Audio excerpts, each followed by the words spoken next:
Welcome back, dear students. Good morning, all of you. Welcome to class 11 business studies classes. In the last class we were reading chapter 1. Chapter 1 में हम पढ़े थे कि commerce के functions क्या होते हैं और ट्रेड क्या होता है, हम ये पढ़े थे. As you all know, commerce का 2 पार्ट्स है. बिजनेस एक्टिविटी का 2 पार्ट्स है, इंडस्ट्री एंड कॉमर्स, और कॉमर्स का अगेन 2 पार्ट्स है, trade and aids to trade. तो लास्ट क्लास में हम पढ़े थे ट्रेड क्या होता है. Today we will learn what is aids to trade और ऑक्सिलरीज टू ट्रेड, और इसके बाद हम पढ़ेंगे रिस्क क्या होता है. ठीक है, तो पहले हम पढ़ लेते हैं कि ऑक्सिलरीज टू ट्रेड का मतलब क्या होता है. ऑक्सिलरीज टू ट्रेड का मतलब आप जानते हैं कि help to trade. Auxiliaries to trade का मतलब आप जानते हैं, मैं बता चुका हूं आपको कि इसका मतलब होता है हेल्प. वो सारा चीज़ जो हेल्प करता है ट्रेड में. ठीक है, और ट्रेड का मतलब क्या होता है, व्यापार, लेना देना, आप जानते हैं. ठीक है, अब आप देखेंगे अगर ध्यान से तो ऑक्सिलरीज टू ट्रेड जो है ये टर्शियरी इंडस्ट्री का ही एक अलग फॉर्म है. टर्शियरी इंडस्ट्री ही है ये. देखिए, पहला ट्रांसपोर्ट एंड कम्युनिकेशन. मैं टर्शियरी इंडस्ट्री के एग्जांपल में आपको बताया था कि ट्रांसपोर्ट कैसे हेल्प करता है, और फर्स्ट क्लास में भी मैं बताया था कि गुड्स एक जगह से दूसरे जगह जाने के लिए वी नीड ट्रांसपोर्ट. जो सेलर है उसको ट्रांसपोर्ट का ज़रूरत है ताकि गुड्स को एक जगह से दूसरे जगह वो पहुंचा पाए. तो ठीक है, और कम्युनिकेशन मतलब देखो, ये भी होता है कम्युनिकेशन में. ये आपका एक तो टेलीफोनिक कम्युनिकेशन वो आ जाता है, और दूसरा है कि आप जैसे मेल वगैरह करते हैं या फिर स्पीड पोस्ट वगैरह करते हैं, तो वो सारा चीज़ कम्युनिकेशन में आता है. ठीक है, तो इसमें कोई नया बात नहीं है. ट्रांसपोर्ट एंड कम्युनिकेशन कैसा हेल्प करता है बिजनेस को आगे बढ़ने के लिए, ये चीज़ मैं पहले से ही बहुत ज़्यादा डिटेल में बता चुका हूँ. ठीक है, तो यहाँ पे क्या लिखा है, transport refers to movement of goods from one place to another. The production of goods take place in one place, whereas it is demanded in different parts of country. The obstacle of place is removed by transport. अभी जो हम discuss कर रहे थे functions of commerce में, तो hindrance of place कौन remove कर रहा था, ट्रांसपोर्ट.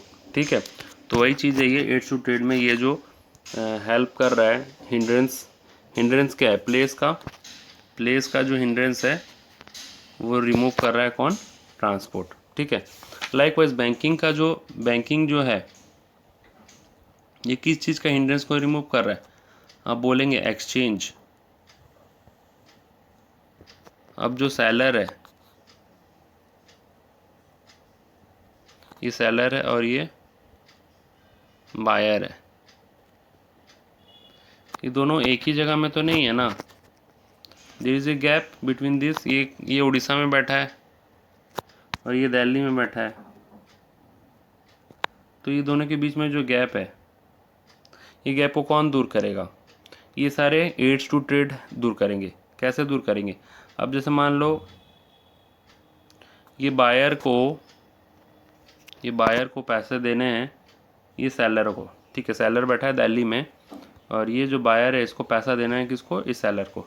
तो ये पैसा क्या देने, क्या चल के धीरे धीरे करके दिल्ली जाएगा क्या. अभी तो वैसे भी सारे मोड्स ऑफ ट्रांसपोर्ट बंद है, कोरोना वायरस चल रहा है उसके चक्कर में. तो कैसे करेगा, वेरी सिंपल, वो बैंक में डाल देगा और बैंक वाला उसका पैसा दिल्ली पहुंचा देगा, ट्रांसफ़र में हेल्प करेगा. तो यू अंडरस्टूड बैंक कैसे हेल्प करता है कम्युनिकेशन में, मतलब ट्रेड में. It help in exchange.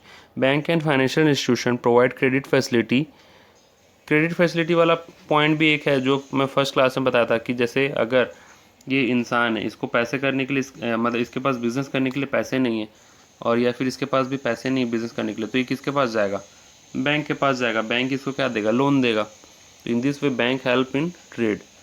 तो it provide credit facility, loan etcetera to provide finance for smooth flow of business activity. Bank help the businessman to overcome the problem of funds.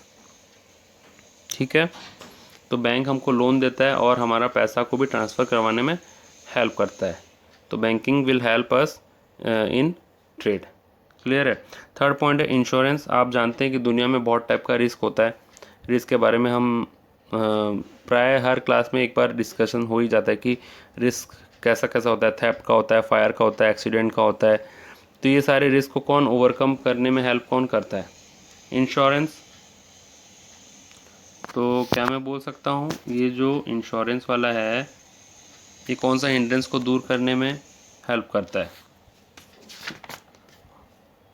Risk वाला hindrance. आपको आता है ये topic अच्छे से।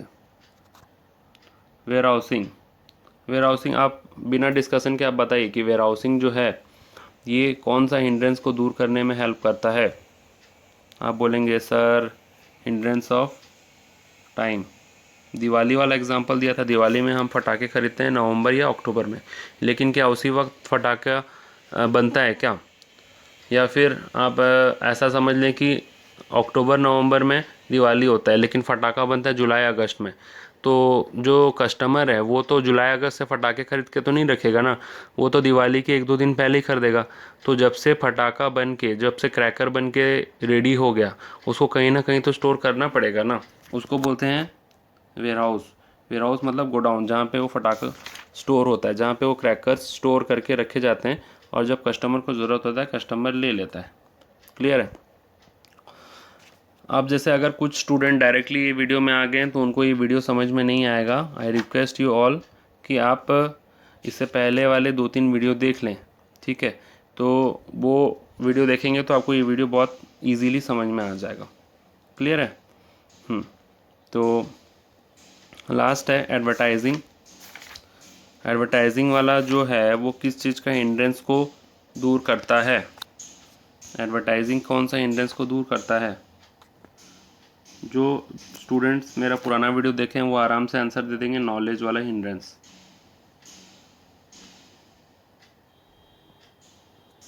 अब जो यहाँ पे बायर बैठा हुआ है, ये जो बायर है इसको नए प्रोडक्ट के बारे में जानकारी नहीं है, तो ये दिल्ली वाला जो सेलर है ये इसको घर में बोलने थोड़ी ना आएगा कान में धीरे से कि नया प्रोडक्ट लॉन्च हुआ है खरीद ले। तो अभी बायर को कैसे पता चलेगा? बायर को अलग अलग मीडियम से पता चलेगा। बायर टीवी देखता है, बायर रेडियो सुनता है, बायर न्यूज़पेपर पढ़ता है, तो उसमें उसको क्या मिलता है? ये एडवर्टाइजमेंट। और वो एडवर्टाइजमेंट की मदद से उसको सारा कुछ पता चलेगा, वो टाइप का प्रोडक्ट वो खरीदेगा। क्लियर है? तो ऑक्सिलरीज टू ट्रेड मतलब those thing which helps the trade, which activities which helps in smooth flow of trade are known as auxiliaries to trade or aids to trade. These activities make buying and selling of goods more easier. Clear है ये चीज़? ठीक है, I hope आप सबको ये चीज़ clear होगा क्योंकि topic ही बहुत ज़्यादा ईजी है। एक बार फिर से डिस्कस कर लेते हैं। ऑक्सिलरीज टू ट्रेड मतलब क्या? Those activities which help in smooth flow of trade. ठीक है, पहला ऑक्सिलरीज टू ट्रेड क्या है? Transport and communication. क्योंकि बायर और सेलर, देखिए यहाँ डायग्राम में सब कुछ है। डायग्राम, ये डायग्राम को याद कर लिए तो सब कुछ हो जाएगा। यहाँ बायर, यहाँ पे ये बायर है, ये सेलर है। ठीक है, तो ये जो बायर है और ये सेलर है दोनों के बीच में गैप है ना, तो ये गैप को कौन दूर करेगा? ट्रांसपोर्ट। क्योंकि ये जो सामान आएगा रास्ते में तो कोई ना कोई चीज़ में तो आने का ज़रूरत है थोड़ी ना। जो सेलर है अपने दुकान में सामान रखेगा वो ऑटोमेटिकली बायर के पास पहुंच जाएगा, ऐसा तो होगा नहीं। तो सेलर क्या करेगा? सेलर उस चीज़ को ट्रांसपोर्ट में लगाएगा, चाहे ट्रक हो, चाहे रेलवे हो या फिर शिप हो, किसी चीज़ में तो लगाएगा ना। तो जिस कारण से जो ये सेलर का सामान बायर तक पहुंच पाएगा। तो ट्रांसपोर्ट उस चीज़ में हेल्प करता है। और communication means there are various modes of communication as you all know. Telephonic communication भी होता है, मेल्स भी होते हैं, अलग अलग टाइप के कम्युनिकेशंस होते हैं, वो सारे हेल्प करते हैं आपको बिजनेस में, तो वो भी एक एड्स टू ट्रेड माने जाएंगे। अब कम्युनिकेशन से देखो, कम्युनिकेशन का एग्जांपल क्या है? पोस्टल, जैसे मैं बोला था स्पीड पोस्ट वगैरह हो गया, और टेलीफोन वाला जो चीज़ है, इंटरनेट, आजकल तो इलेक्ट्रॉनिक मेल आ गया, ईमेल आ गया, वो सारा कम्युनिकेशन में आएगा। बैंकिंग का काम क्या है? बैंक का काम क्या है? पैसा देना और पैसा लेना। जिन लोगों के पास पैसा नहीं है उसको बैंक लोन देता है, और ताकि वो लोग अपना बिजनेस कर पाएँ। और दूसरा काम ये होता है, क्योंकि बायर और सेलर एक ही जगह में नहीं है, there is a gap between this two, तो बैंकिंग क्या करता है? फंड ट्रांसफ़र में भी हेल्प करता है। इसके बारे में आप आगे भी पढ़ेंगे। थर्ड नंबर है इंश्योरेंस। इंश्योरेंस का मतलब क्या होता है? इंश्योरेंस का मतलब होता है रिस्क उठाना। अब आपका सामान दिल्ली से उड़ीसा आ रहा है तो देयर इज़ अ रिस्क कि रास्ते में सामान चोरी हो जाए, उसमें फायर लग जाए, या फिर उसको कोई या कोई नेचुरल कैलामिटी से वो ख़राब हो जाए सामान, ठीक है। तो कौन हेल्प करता है उसमें? इंश्योरेंस हेल्प करता है। इंश्योरेंस क्या हेल्प करता है? रिस्क उठाने में हेल्प करता है, ठीक है। और वेयर हाउसिंग का एग्जांपल तो जानते हैं आप, जैसे क्रैकर मैन्युफैक्चर होके तैयार हो गया जुलाई अगस्त में, लेकिन क्रैकर उस वक्त ज़रूरत है क्या? कोई भी कस्टमर उस वक्त क्रैकर नहीं खरीदेगा। बिजनेस क्रैकर कस्टमर क्रैकर कब खरीदेगा? जब उसको रिक्वायर्ड होगा। और उसको रिक्वायर्ड कब होगा? दिवाली के वक्त। दिवाली जनरली नवंबर या अक्टूबर में आता है। तो जब से वो मैन्युफैक्चर हुआ अगस्त से लेके अक्टूबर तक, ये जो टाइम गैप है, उस वक्त वो क्रैकर कहाँ रहेगा? वो स्टोर हो करके उसको रखना पड़ेगा सेफली वेयर हाउस में। वेयर हाउस मतलब गोडाउन में। Likewise last point is advertising, क्योंकि बायर के पास प्रोडक्ट का हर इन्फॉर्मेशन नहीं होता है, तो जो सेलर होता है वो बायर को प्रोडक्ट के बारे में जानकारी देता है by various modes like television, radio, newspaper. Okay, so in this way advertising also help the customer and help the trade. So with this we discuss the auxiliaries to trade in a easy manner. Now we will learn what is business risk. Risk क्या होता है वो सब हम पढ़ेंगे।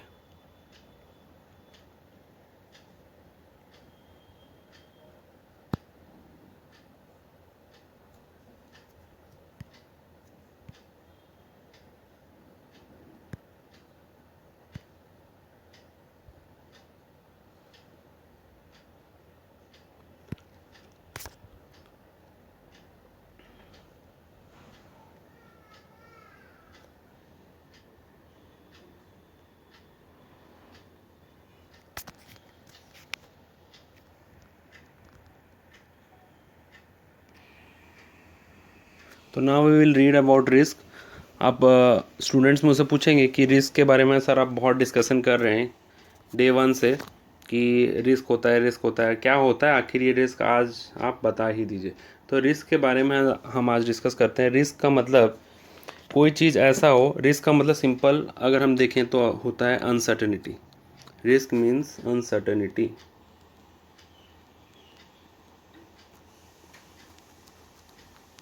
ठीक है। Risk means uncertainty, कोई चीज़ का अनिश्चित होना, उसको बोलते हैं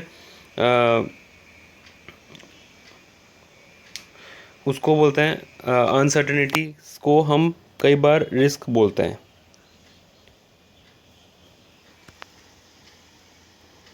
तो अनसर्टेनिटी के कारण जो बिजनेस में लॉस होता है उसको भी रिस्क बोला जाता है। तो रिस्क मतलब देखो, रिस्क एक ऐसा टर्म है जिसका कि अलग अलग कॉन्टेक्स्ट में अलग अलग मीनिंग होता है। तो बेसिक मीनिंग हमको समझना है। बेसिक मीनिंग यही हो कि लॉस हो जाना। रिस्क का मतलब लॉस का chance, that means chances of loss, ठीक है। या फिर नो प्रॉफिट, या फिर लेस प्रॉफिट।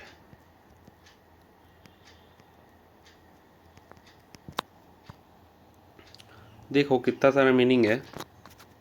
रिस्क का मतलब अनसर्टेनिटी भी होता है, लॉस का चांस भी होता है, प्रॉफिट का ना होना भी होता है, या फिर कम होना भी होता है। तो रिस्क का कई मतलब होता है। प्रॉफिट ना होना या प्रॉफिट का कम होना ये भी रिस्क है, लॉस हो जाना ये भी रिस्क है, अनसर्टेनिटी कोई चीज़ का होना ये भी रिस्क है। तो there are various types of risk, ठीक है। प्रॉफिट ना होना या प्रॉफिट का कम होना, तो उसको बोलेंगे हम रिस्क। और ये एक्सपेक्टेड होता है या अनएक्सपेक्टेड होता है? आप बोलेंगे कि सर अनएक्सपेक्टेड होता है, क्योंकि अगर एक्सपेक्टेड होता तो हम उसको कम कर सकते थे। तो ये चीज़ जो होता है वो अनएक्सपेक्टेड होता है,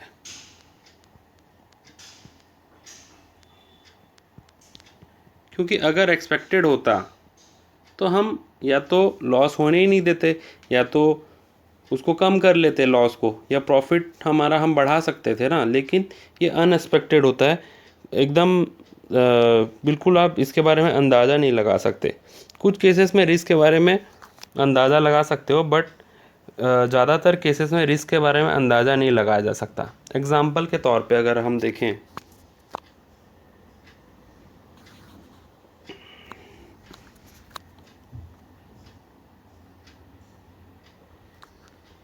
चतुर ने बिजनेस स्टार्ट किया,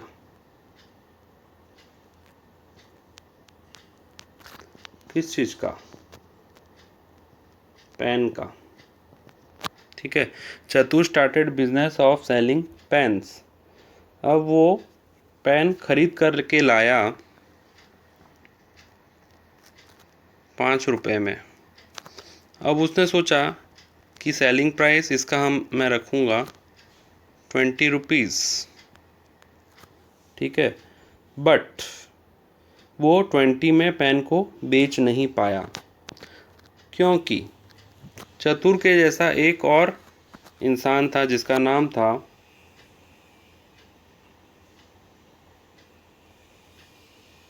वेट फॉर ए मोमेंट। चतुर के जैसा एक और इंसान था जिसका नाम था होशियार।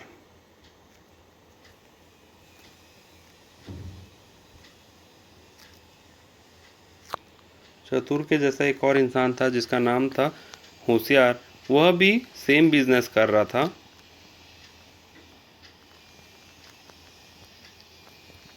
वही पेन का। वो भी पेन खरीद के लाया था 5 रुपये में,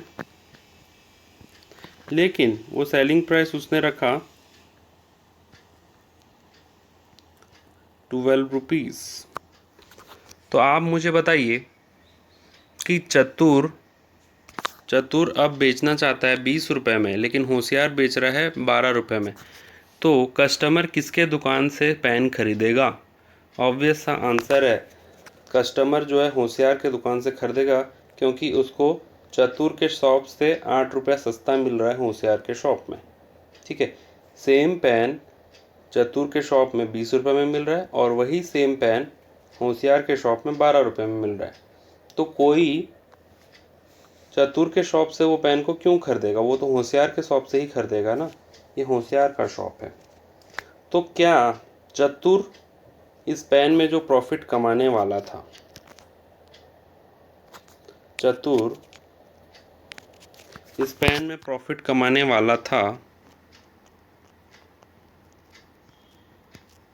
15 रुपये, तो क्या चतुर उतना प्रॉफिट कमा पाएगा? Answer is no. वाई? क्योंकि एक और नया सेलर जिसका नाम है होशियार, वो आ गया बीच में, और वो भी सेम पेन बेचने लग गया। तो चतुर उतना प्रॉफिट नहीं कमा पाएगा। चतुर को या तो ये सेलिंग प्राइस काट करके 12 रुपये करना होगा, या फिर 10 रुपये करना होगा, तभी चतुर के पास से कोई पेन खरीदेगा। क्लियर है? तो इस केस में हुआ क्या? इस केस में हुआ ये कि एक कंपटीटर आ गया। ये जो होशियार है, कंपटीटर है ये। इसी टाइप के इंसान को बोलते हैं कंपटीटर। कंपटीटर ने सेम पेन को बेच दिया कम रेट में, जिस कारण से चतुर भाई साहब का हो गया लॉस। आप बोलेंगे लॉस तो नहीं हुआ, या तो अगर वो पेन बेचता है 12 में तो उसको 7 रुपये का प्रॉफिट होगा। प्रॉफिट होने वाला था 15, लेकिन अब होगा 7 रुपीज़ ओनली। तो प्रॉफिट कम हुआ ना, प्रॉफिट जितना होना था उतना नहीं हुआ, और प्रॉफिट दैट मीन्स प्रॉफिट कम हुआ।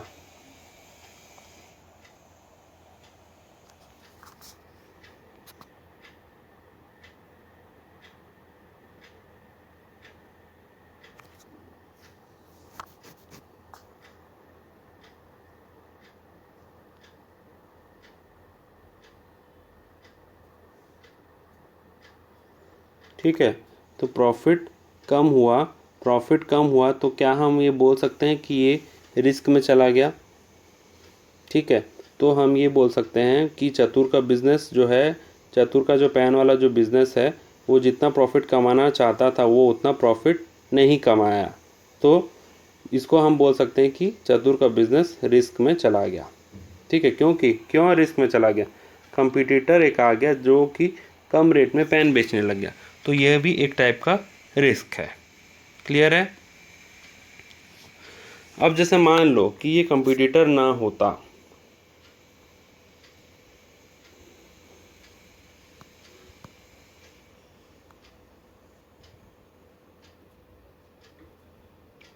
वेट,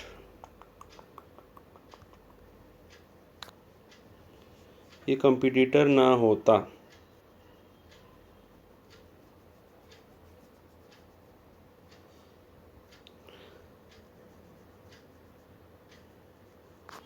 चतुर का पेन का बिजनेस है, वो पेन लेकर के आया, cost price equals to 5, selling price equals to 20। कोई दिक्कत नहीं है, अभी कोई कंपटीटर नहीं है, लेकिन हुआ क्या, ये जो पेन था इसको दुकान में रखा था और ये चोरी हो गया, थेफ्ट हो गया, ठीक है, चोरों ने ये पेन को ले गया, तो क्या अब चतुर पेन को बेच पाएगा? पेन सेल नहीं कर पाएगा, जिससे उसको हो जाएगा लॉस। तो आप समझ पा रहे होंगे कि लॉस कोई भी फॉर्म में हो सकता है, और इसी को बोलते हैं हम रिस्क। प्रॉफिट कम होना या फिर प्रॉफिट का ना होना, इस केस में लॉस हुआ, प्रॉफिट नहीं हुआ, तो ये भी रिस्क है। और इससे पिछला एग्जांपल जो कंपटीटर का था, उसमें प्रॉफिट कम हो रहा था चतुर को, उस वक्त चतुर को लॉस नहीं हो रहा था, चतुर को प्रॉफिट कम हो रहा था, जिस कारण से चतुर रिस्क में था, चतुर का बिजनेस।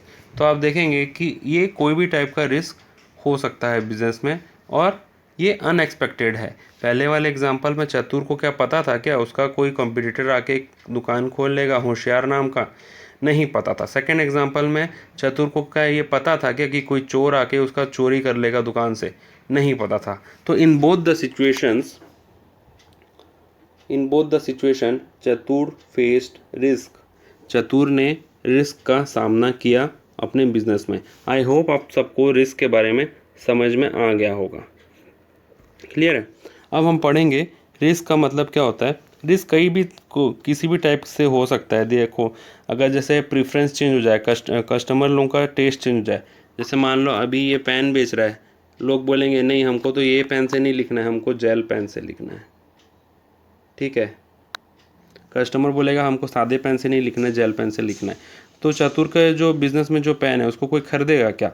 आप बोलेंगे नो सर, उसको कोई नहीं खरीदेगा, ठीक है। फैशन चेंज हो गया, टेस्ट चेंज हो गया कस्टमर का, तो जिस कारण से भी कई बार बिजनेसमैन को रिस्क का सामना करना पड़ता है, और उस रिस्क से या तो उसको प्रॉफिट नहीं होता या फिर प्रॉफिट होता है तो कम होता है, जिसको बोलते हैं हम रिस्क, ठीक है।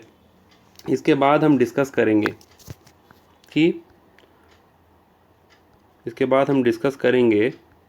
कि नेचर क्या है। मैं इसको आपको यहाँ से दिखा दूँगा।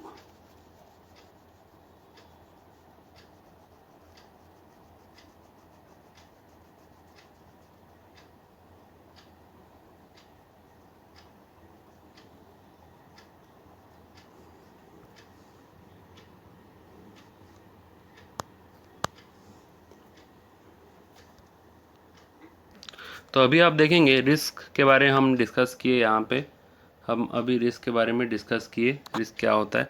अब हम उसके बारे में नेचर उसका देखेंगे। नेचर मतलब रिस्क कैसा होता है। जैसे हमने अभी इससे पहले पढ़ा कि रसगुल्ला क्या होता है, अब हम पढ़ेंगे रसगुल्ला का टेस्ट कैसा होता है। नेचर मतलब उसके बारे में, ठीक है। तो नेचर का एक कोड वर्ड मैंने रखा हुआ है, आपको याद करने में आसानी हो बोल करके, एन अप, ठीक है। ENUP, E for essential, यहाँ पे मैं हाईलाइट कर देता हूँ, इम्पोर्टेंट।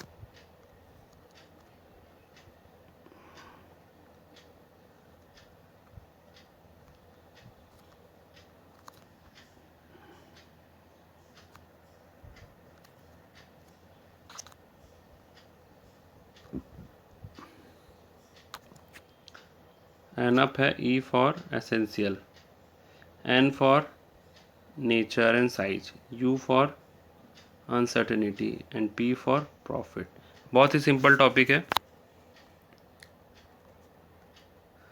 एन अप, किसका नेचर हम पढ़ रहे हैं? रिस्क का नेचर। नेचर क्या है? ENUP. E for essential part of business, मतलब बिजनेस में रिस्क होगा ही होगा, ठीक है। रिस्क के बिना बिजनेस नहीं चलता, तो risk is essential part of every business. Sai की तरह, जैसे इंसान को उसका शैडो कभी नहीं छोड़ता, शैडो हमेशा उसके साथ साथ रहता है, उसी तरीके से बिजनेस में रिस्क हमेशा रहेगा। बट ये हो सकता है कि रिस्क का डिग्री, मतलब रिस्क कम भी हो सकता है, ज़्यादा भी हो सकता है, ठीक है। उसको कम किया जा सकता है बट उसको हटाया नहीं जा सकता, ठीक है। It is essential part of business, that means risk can not be eliminated. Risk जो है can not be eliminated, we cannot eliminate. What we can do is reduce. कम किया जा सकता है, हटाया नहीं जा सकता। क्लियर है? एसेंशियल पार्ट ऑफ बिजनेस है रिस्क, जो है एसेंशियल पार्ट ऑफ बिजनेस है। सेकंड नंबर है depends on nature of size of business. जैसा बिजनेस का नेचर और साइज होगा वैसा रिस्क होगा। तो नेचर और साइज जैसा होगा बिजनेस का, जैसा बिजनेस होगा वैसा रिस्क होगा। अगर बड़ा बिजनेस होगा तो ज़्यादा रिस्क होगा, छोटा बिजनेस होगा तो कम रिस्क होगा, ठीक है।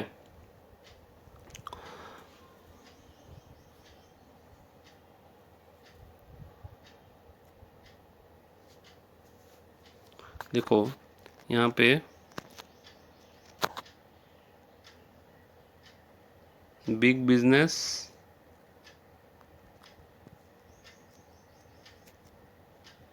Big risk. और कई बार क्या होता है, टाइप ऑफ बिजनेस, नेचर का बिजनेस को भी देख के रिस्क होता है। ये तो मैं साइज के बारे में बात किया। अब जैसे मान लो कि फैशन का बिजनेस है, फैशन, ठीक है, क्लोथ्स का बिजनेस है जो कि फैशन इंडस्ट्री में आता है, ठीक है। फैशन इंडस्ट्री मतलब फैशन का जो सेक्टर है उसमें अगर कोई बिज़नेस है तो उसमें भी रिस्क ज़्यादा होता है। क्यों? क्योंकि फैशन जल्दी से चेंज होता रहता है, फास्ट चेंजिंग है, ठीक है। तो हमने सेकंड बिट में ये देखा कि नेचर और साइज के हिसाब से रिस्क डिसाइड होता है, और फर्स्ट बिट में हम देखा कि एसेंशियल पार्ट होता है। थर्ड है अराइज ड्यू टू अनसर्टेनिटीज़। मैंने बोला था रिस्क जो है अनसर्टेनिटी का दूसरा नाम है, ठीक है। कोई भी चीज़ अनसर्टन है, यानी कि कोई भी चीज़ ऐसा है जो कि सर्टन नहीं है, पहले से प्री डिसाइडेड नहीं है, तो दैट मीन्स वो रिस्क है, क्योंकि कोई भी सिचुएशन चेंज हो सकता है। जैसे मान लो चतुर को क्या पता था कि उसका एक कंपटीटर आ खड़ा होएगा उसके बिजनेस में, तो that is uncertain, that was uncertain कि उसका कोई कंपटीटर भी वही पेन का दुकान खोल लेगा। वैसे ही वो अनसर्टेनिटी होता है, कोई भी किसी वक्त कुछ भी कर सकता है, जिस कारण से रिस्क होता है, ठीक है। And P for profit is the reward. जो बिजनेसमैन इतना रिस्क उठाता है उसके बदले उसको क्या रिवॉर्ड मिलता है? प्रॉफिट। जो P फॉर प्रॉफिट है, प्रॉफिट इज़ द रिवॉर्ड, मतलब जो वो रिस्क इतना वहन करता है, जो वो उतना रिस्क उठाता है, रिस्क को झेलता है इतना बिजनेसमैन, तो उसके बदले उसको क्या मिलता है? प्रॉफिट मिलता है, ठीक है। सिंपल सा पॉइंट है। So this is all about the four points regarding the nature of risk. हम पढ़े nature of risk. E for essential part of business, and for nature and size of business में depend करता है risk. You for uncertain है, किसी भी वक्त कुछ भी हो सकता है, कोई भी कंपटीटर आ सकता है। And P means profit is the reward, मतलब जो हम रिस्क उठा रहे हैं, जो बिजनेसमैन रिस्क उठा रहा है, उसके बदले उसको क्या मिल रहा है? प्रॉफिट मिल रहा है। आज की क्लास के लिए इतना ही। आज हमने डिस्कस किया nature of business, business risk क्या होता है, उसका नेचर क्या होता है। इससे पहले हमने पढ़ा था कि एड्स टू ट्रेड क्या होता है। आई होप आप सबको समझ में आया होगा, और आप अपने फ्रेंड्स के साथ ये वीडियो शेयर कीजिए ताकि उनको भी ये क्लास का फ़ायदा हो पाए। Thank you very much, have a good day, bye bye.